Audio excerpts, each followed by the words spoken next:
अस्सलाम वालेकुम welcome to अफ्राज food channel. அஸ்ஸலாமு அலைக்கும். இன்றைக்கி நம்ம சேனலில் குட்டீஸ்க்குலாம் ரொம்ப பிடிச்சமான டோராயாக்கி ரெசிபி வீட்லேயே ரொம்ப ஹெல்த்தி அண்ட் டெலிஷியஸாக எப்படி செய்கிறதுன்னு பார்க்கலாம். இது ஒரு famous Japanese recipe. Doraemon cartoon பார்த்தவங்களுக்கு கண்டிப்பாக தெரிஞ்சிருக்கும். இது செய்கிறதுக்கு 2 முட்டை எடுத்துருக்கேங்க. நாட்டுக்கோழி முட்டை தாங்க நான் எடுத்திருக்கேன். நீங்கள் நார்மல் முட்டையை ஆட் பண்ணிக்கலாம். 1/2 கப் தண்ணியும் 1/2 கப் பாலும், காய்ச்சி ஆற வச்ச பாலும் இதில் ஆட் பண்ணிக்கலாங்க. இப்போது இந்த முட்டைங்களை பால் தண்ணியோடு நல்லா விஸ்க் பண்ணி எடுத்துடலாம். இது கூட 1 டேபிள் ஸ்பூன் ஹனி ஆட் பண்ணிக்கிறாங்க.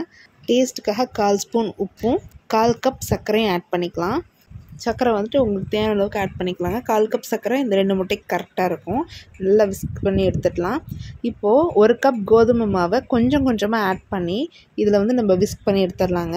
ஒரேடியே நம்ம எல்லா மாவும் ஒரே டைமில் சேர்த்துட்டோம்னா லம்ஸ் ஃபார்ம் ஆயிரும். அந்த கட்டி ஃபார்ம் ஆகாமல் இருக்கிறதுக்காக நம்ம கொஞ்சம் கொஞ்சமாக ஆட் பண்ணி இந்த மாதிரி நல்லா விஸ்க் பண்ணி எடுத்துடலாம். இது கூட 1 ஸ்பூன் பேக்கிங் பவுடரும் 1 ஸ்பூன் தண்ணி நல்லா மிக்ஸ் பண்ணி நல்லா கலந்துட்டு இதோட ஆட் பண்ணிக்கலாங்க. ஆட் பண்ணி லைட்டாக மிக்ஸ் பண்ணிக்கலாம். எல்லாமே ஓரளவுக்கு மிக்ஸ் பண்ணால் போதும், ரொம்ப அடித்து மிக்ஸ் பண்ண தேவையில்ல. இப்போது ஒரு தட்டு போட்டு மூடி ஒரு 10 நிமிஷம் ஊறட்டும். மாவு நல்லா ஊறிடுச்சுங்க. இப்போ நம்ம ஒரு தோசைக்கல்லை அடுப்பில் வச்சுட்டு சூடு ஏறினதும் சின்ன சின்ன பேன் கேக்ஸாக ஊற்றி எடுத்துடலாங்க. 2 பக்கமும் கொஞ்சம் வெந்ததுக்கப்புறம் திருப்பி போட்டு எடுத்துடலாம். இதே போல் எல்லா மாவுலேயும் பேன் கேக் ஊற்றி ரெடியாக எடுத்து வச்சாச்சுங்க. இது கொஞ்சம் நேரம் ஆறட்டும். இந்த டைமில் விப்பிங் க்ரீம் செய்கிறதுக்காக விப்பிங் பண்ணுற பவுலையும் ராடையும் ஃப்ரீசரில் ஒரு 10 நிமிஷம் வச்சு எடுத்துகிட்டு வந்துடலாம். அப்படி செய்யும் போது நம்ம விப் பண்ணும்போது க்ரீம் ஈஸியாக ஃபார்ம் ஆகும். இப்போது first of all whipping cream powder ஒரு 50 கிராம் எடுத்துக்கிறேன். அதில் 100 ml பால், காய்ச்சி ஆற வச்ச பால் ஆட் பண்ணிக்கலாங்க. அதில் ஒரு 1/4 கிளாஸ் அளவுக்கு மட்டும் நிறுத்தி வச்சுருக்கேன் கடைசியில் ஆட் பண்ணுறதுக்காக.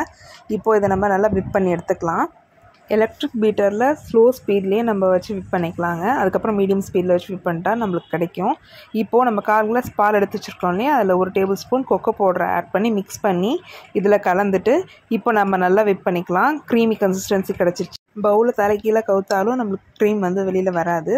பர்ஃபெக்டாக கிடச்சிருச்சுங்க. இப்போது இதை சென்டரில் அப்ளை பண்ணிக்கலாம். ஒரு ஸ்பேச்சுலர் எடுத்து அப்ளை பண்ணிவிட்டு இன்னொரு பேன் கேக் எடுத்து அதை மேலே கவர் பண்ணிடலாங்க.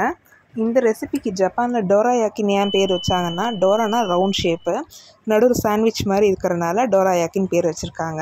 அவ்வளோதாங்க, குட்டீஸ்க்கு பிடிச்சமான டோராயாக்கி ரொம்ப சூப்பராக ஹெல்த்தியாக டெலிஷியஸாக ரெடி பண்ணியாச்சு.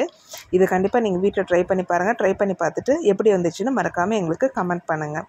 இது வரைக்கும் நீங்கள் அஃப்ராஸ் ஃபுட் சேனல் சப்ஸ்கிரைப் பண்ணாட்டி கண்டிப்பாக சப்ஸ்கிரைப் பண்ணிக்கோங்க. இந்த வீடியோ உங்களுக்கு பிடிச்சிருந்துச்சுன்னா லைக் பண்ணுங்கள், ஷேர் பண்ணுங்கள், கமெண்ட் பண்ணுங்கள். அப்படியே பக்கத்தில் இருக்க பெல் ஐக்கானையும் ப்ரெஸ் பண்ணிக்கோங்க. ஜஸாக்கல்லாஹு ஹைர்.